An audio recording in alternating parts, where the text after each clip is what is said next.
Because of Winn Dixie, Chapter 21. After I got Otis convinced to come, the rest of getting ready for the party was pretty easy and fun. Me and Gloria decided to have the party at night, when it would be cooler. And the afternoon before, we worked in Gloria's kitchen and made egg salad sandwiches.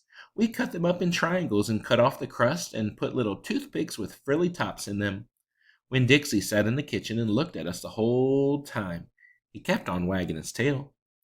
"That dog thinks we making these sandwiches for him," said Gloria Dump. When Dixie showed Gloria all his teeth. "These ain't for you," she told him. But when she thought I wasn't looking, she gave Winn Dixie an egg salad sandwich without the toothpick. We also made punch. We mixed together orange juice and grapefruit juice and soda in a big bowl. Gloria called it dump punch. She said she was world famous for it, but I had never heard of it before.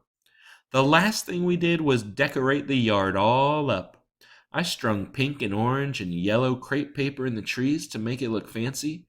We also filled up paper bags with sand and put candles in them. And right before it was time for the party to start, I went around and lit all the candles. It turned Gloria Dump's yard into a fairyland. "Mm-hmm," said Gloria Dump, looking around. "Even with somebody with bad eyes can tell it looks good." It did look pretty. It looked so pretty that it made my heart feel funny, all swollen and full, and I wished desperately that I knew where my mamma was, so she could come to the party too. Miss Franny Block was the first person to arrive. She was wearing a pretty green dress that was all shiny and shimmery, and she had on high-heeled shoes that made her wobble back and forth when she walked.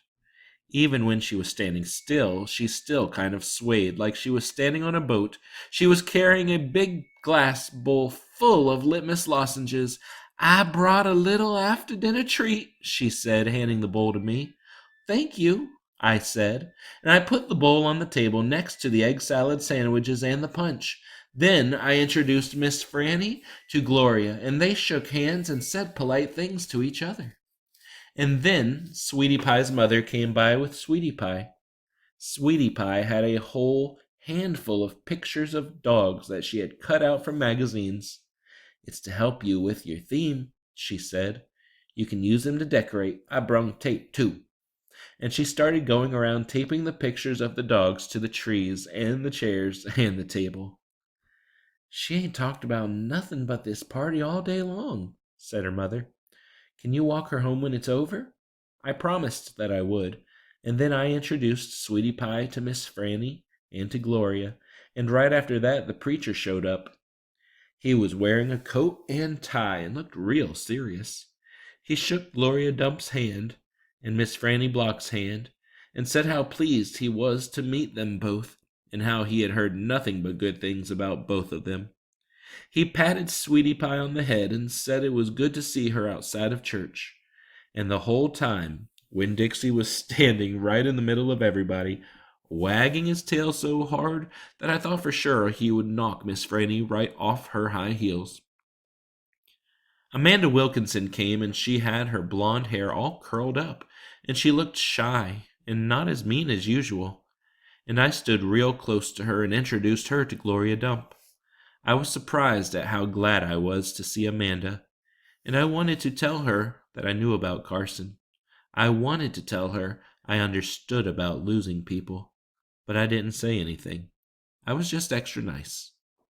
We were all standing around smiling at one another and acting kind of nervous when a real screechy voice said, "Gertrude's a pretty bird! Ah!" Winn Dixie's ears went straight up on his head, and he barked once and looked around. I looked, too, but I didn't see Gertrude or Otis. "I'll be right back," I said to everybody. Me and Winn Dixie went running around to the front of the house, and sure enough, standing there on the sidewalk was Otis. He had his guitar on his back and Gertrude on his shoulder, and in his hands he was holding the biggest jar of pickles that I had ever seen in my life. "Otis," I said to him, "come on around back. That's where the party is." "Oh," he said, but he didn't move. He just stood there holding on to his jar of pickles. Dog? Screeched Gertrude. She flew off of Otis's shoulder and landed on top of Winn Dixie's head. It's all right, Otis, I told him. It's just a few people. Hardly any people at all, really. Oh, said Otis again. He looked around like he was lost, and then he held up the jar of pickles. I brought some pickles, he said. I saw them, I said. You know, it's just exactly what we needed. They will go perfect with the egg salad sandwiches. I talked to him real soft and gentle and low, like he was a wild animal that I was trying to get to take food out of my hand. He took one tiny step forward. Come on, I whispered. I started walking, and Winn Dixie followed me. And when I turned around, I saw Otis was following me too.